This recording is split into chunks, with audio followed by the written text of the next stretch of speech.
Kota Malang adalah kota dengan berbagai macam keberagaman. Salah satunya adalah keberagaman kepercayaan. Di antara agama yang telah diakui di Indonesia, tahukah kalian masih ada kepercayaan lain yang dianut oleh sebagian masyarakat loh? Salah satunya adalah kepercayaan yang dianut oleh salah satu warga Samaan, Kecamatan Klajen, Kota Malang. Mautnya Mas Tunamur Sidang. Rayu, Rayu, Rayu. Nama perkenalkan, nama saya secara administrasi di KTP itu Nanang Hadi Janarko. Tapi di kelompok kami saya dipanggil sebagai seorang Resi Keswara.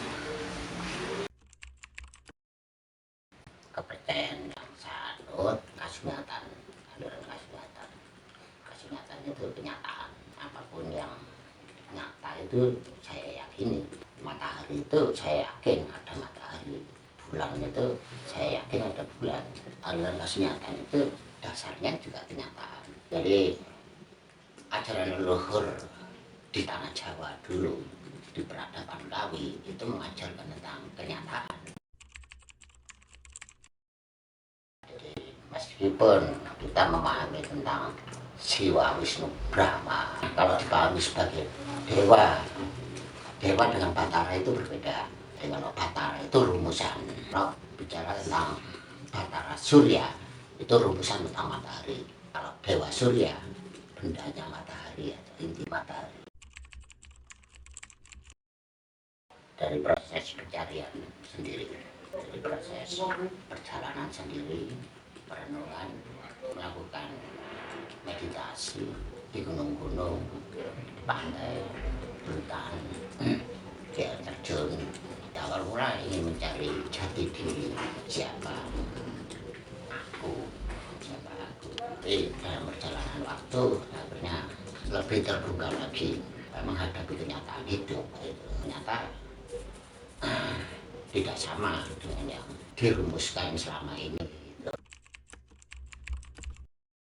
Kalau ditanya tentang kitab suci, semua kitab, semua buku yang berbicara tentang kenyataan, apapun tentang sains, ilmu pengetahuan yang sangat objektif, itu adalah ajaran murni. Karena suci itu artinya murni. Apapun yang membicarakan tentang kemurnian itu kitab suci menurut saya. Kalau kitab suci yang menjadi pegangan banyak banyak, mulai dari Buana Kosa, Gamatika, Gamatirta. Buana Kosa itu dari lontar kuno ya. Kultur Jawa kuno ya, kalau dengan Jawa Mataram ada perbedaannya cukup jauh.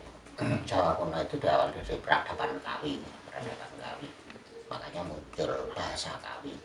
Bahasa Kawi itu muncul dari sebuah peradaban di seputaran pegunungan Kawi. Kalau di dalam Malang Raya, ya kerajaan Kanjuruhan waktu itu yang saya pelajari itu lebih pada peradaban Kawi di kerajaan Kanjuruhan.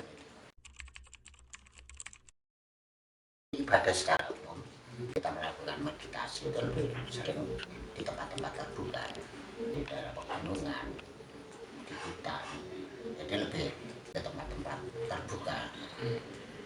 Kalau untuk tempat ibadah khusus kita tidak memiliki. Memang dalam pemikiran kami tidak perlulah tempat ibadah, penduduk padat. Yang sering di Candi Sumberawon, kemudian di daerah Bantu itu desa Jeding, ada namanya Bunda Jeding, itu berupa yoni.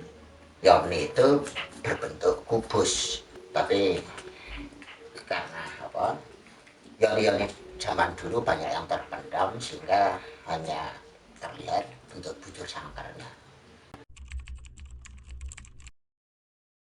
Tentunya tidak kita tentukan, cuma yang tiap tahun rutin itu waktu tahun baru Saka, menjelang tahun baru Saka kita mengadakan ritual penyiraman Pancatirta di Laut Selatan di Samudra. Itu ritual tahunan. Kalau keseharian sesuai petunjuk rentak dari batin kita, rentak dari batin. Yang mengikuti sih di Batu ada, Singasari ada, tapi secara personal tidak membentuk sendiri-sendiri organisasi. Tapi karena pemahaman yang sama gitu, karena ketertarikan juga, akhirnya banyak beberapa orang mengikuti. Kalau respon sih biasa saja, karena kalau di kampung sini kan macam-macam. Jadi ada aliran kejawen, dan kan terutama mayoritas Islamnya kan NU, kan lebih fleksibel, lebih bisa menerima.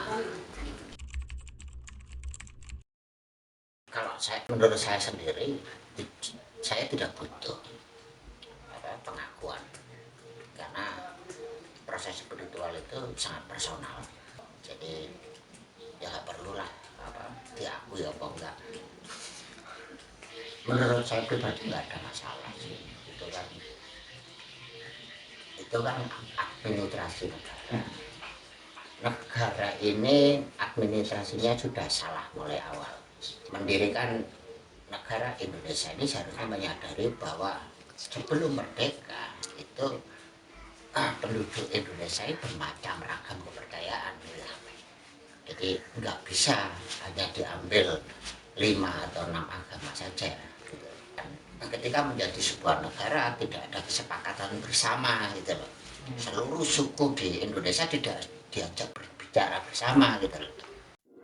Penghayat kepercayaan kasunyatan memiliki konsep landasan dalam berspiritual berupa Gama 3 yang terdiri dari Igama, Agama, dan Ugama.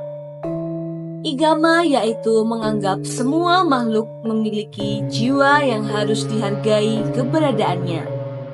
Kemudian agama yaitu menjaga keseimbangan alam, khususnya melalui sumber kehidupan yaitu air yang disebut sebagai Gama Tirta. Sedangkan Ugama menerangkan bahwa alam memiliki batasan dan tata cara sendiri dalam mengatur kehidupan. Sehingga penting bagi kita untuk mengetahui dan menghargai seluruh kepercayaan yang ada selagi tidak menyimpang dengan norma masyarakat.